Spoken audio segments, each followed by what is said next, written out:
that that has, even if, you previously imagined that you would never turn on your former boss. And the question is whether Weisselberg is going to make similar decisions. Yeah. Let me ask you the other big question that hangs over this, and as mentioned, we have some reporting coming up, but I'm really curious what you think, and we've relied on you in so many legal stories. What, if anything, can be inferred from the fact that they fought to get the tax returns of Donald Trump all the way to the Supreme Court? They won and got them, and they are not referenced in this indictment today.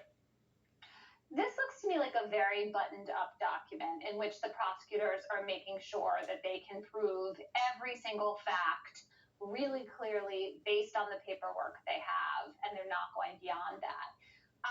One thing that struck me reading the indictment is, why didn't they just give Weisselberg a raise? Like, why are rich people so fond of perks that they would rather defer, what for Weisselberg is not an earth-shattering sum of money. This is someone who made $940,000 a year, right? So we're talking about over 12 years, hundreds of thousands of dollars. To me, that's a lot of money. To a lot of viewers, that's a lot of money. Yeah. But over 12 years for a highly paid CEO in New York, that is not very much money. And so in some ways, I just don't really get it. Like, why not just pay for everything? And if you're going to have these,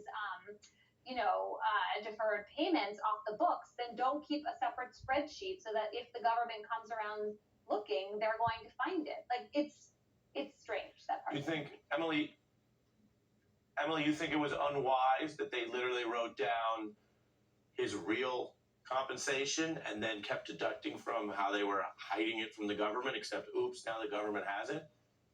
I mean, retrospectively, it was unwise. They either thought that they were following the law and that what they were doing was permitted under New York statutes, or they thought the government would never come looking. And look, the second possibility is a real one in a lot of situations. That doesn't mean there's anything wrong with the government coming to look, but the government does not do as much tax enforcement as perhaps it should. And so maybe that is the bet that didn't pay off here.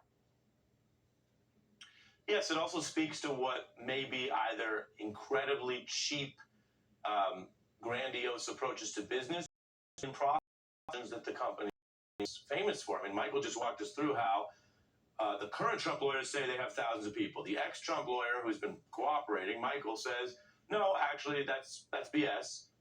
They do a lot of moving and faking, and then they have a small number of actual long-term employees. And even those people who claim to work for a billionaire are finding every little nip and tuck to save a little bit of money from taxes, because maybe if the whole company paid that much taxes, even for their small workforce, maybe they wouldn't be profitable. I mean, these are real big questions. But again, what's up with the tax returns? And the best argument a Trump person might make is, well, if this all ends without anything hitting them, then maybe there's nothing so bad in them, right? We have to hold ourselves open to that factual possibility.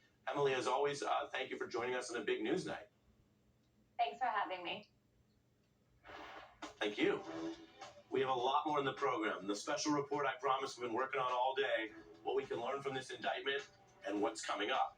We also have special guests, including one of the top experts in the country on these kind of cases, including in New York, and a former Trump executive and insider, Barbara Ress. Stay with us.